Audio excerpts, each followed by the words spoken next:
किसी शहर में एक चित्रकार और उसकी पत्नी रहते थे। वो व्यक्ति बहुत सुंदर पेंटिंग बनाया करता था। अपनी पेंटिंग की कला की वजह से वो अपने शहर में बहुत प्रसिद्ध था। उसकी पेंटिंग बहुत अच्छे दामों में बिका करती थी। कुछ समय बाद उनके घर में एक प्यारे से बच्चे ने जन्म लिया। वो बचपन से ही अपने पिता के काम को देखा करता था और उसकी भी रुचि पेंटिंग बनाने में थी। वो बचपन से ही बहुत अच्छी पेंटिंग बनाने लगा था। पिता अपने बेटे की पेंटिंग देखकर बहुत खुश होता, लेकिन हर बार उसकी बनाई पेंटिंग में कोई ना कोई कमी निकाल दिया करता था। कभी कोई कमी रह गई तो कभी कोई यही कहकर उसे उसकी कमियों में सुधार करने को कहता। अगली पेंटिंग इससे भी अच्छी बनाने की राय देता। कभी कहता, इस बार तो तुमने अच्छी बनाई है, पर अगली बार इससे भी ज्यादा अच्छी पेंटिंग बनाने की कोशिश करना। यही सलाह वो उसे बार बार दिया करता। बेटा भी अपने पिता की सलाह मानकर अपनी कमियों में सुधार करता रहा। धीरे धीरे समय बीतता गया। बेटा अब बड़ा हो गया था और इस लगातार सुधार की वजह से उसकी पेंटिंग बहुत अच्छी बनने लगी।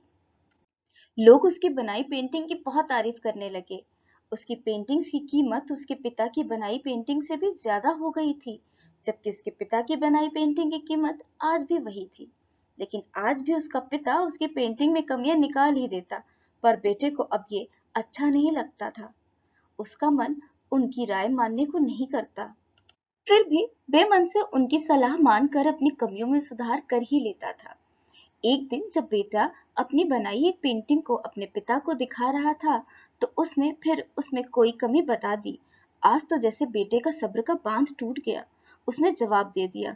बेटे ने कहा, आप तो हर बार मेरी बनाई पेंटिंग में इतनी कमियां निकालते हैं, जैसे आपको बहुत ज्यादा पता है। अगर ऐसा होता तो आपकी पेंटिंग की कीमत मेरी बनाई पेंटिंग से कम नहीं होती। मुझे लगता है कि मुझे अब आपके राय की और जरूरत नहीं है। मुझे लगता है कि मेरी पेंटिंग अब बिल्कुल संपूर्ण है और इसमें किसी भी और सुधार की गुंजाइश नहीं है। पिता ने जब बेटे की ये बात सुनी तो उसे अपनी राय देना और उसकी कमियां निकालना बंद कर दिया। बेटा अब बहुत खुश था, क्योंकि उसके पिता अब उसे टोकते नहीं थे। कुछ समय तो बहुत अच्छा गुजरा। फिर धीरे धीरे उसने ध्यान दिया कि लोग अब उसकी पेंटिंग की तारीफ उतनी नहीं करते जितनी पहले किया करते थे। अब उसकी पेंटिंग्स की डिमांड और दाम दोनों ही कम होने लगे थे। बेटे को इस बदलाव का कारण कुछ समझ नहीं आ रहा था, तो वो एक दिन अपने पिता के पास गया। उसने अपनी सारी समस्या अपने पिता से कह सुनाई। उन्होंने उसकी सारी बात बहुत शांति से सुनी। उनको देखकर ऐसा लगता था एक दिन ऐसा ही आने वाला है, इसका उन्हें पहले से ही पता था। बेटे को लगा कि पिता शायद इस दिन के लिए पहले से ही तैयार थे। बेटे ने पूछा, क्या आप जानते थे कि ऐसा कुछ होने वाला है? पिता ने कहा, हाँ, क्योंकि मेरे साथ भी एक समय ऐसा ही हुआ था। बेटे ने पूछा, तो आपने मुझे समझाया क्यों नहीं? पिता ने जवाब दिया, क्योंकि उस वक्त तुम कुछ भी समझना नहीं चाहते थे। ऐसा नहीं है कि मैं तुमसे पेंटिंग के बारे में ज्यादा जानता हूँ, या ऐसा भी नहीं है कि मुझे तुम्हारा काम पसंद नहीं है, लेकिन जब मैं तुम्हारी बनाई पेंटिंग में कमियां निकालता था, तो तुम अपनी बनाई पेंटिंग से पूरी तरह संतुष्ट नहीं होते थे और तुम उसे और बेहतर बनाने की कोशिश करते थे। यही बेहतर होने की कोशिश तुम्हारी कामयाबी का कारण था। लेकिन जब तुम्हें यह लगने लगा कि तुम अपनी बनाई पेंटिंग से पूरी तरह से संतुष्ट हो गए और तुमने मान लिया कि अब इसमें और बेहतर होने की कोई गुंजाइश नहीं है, उसी दिन से तुम्हारी अपने काम में तरक्की रुकने लगी।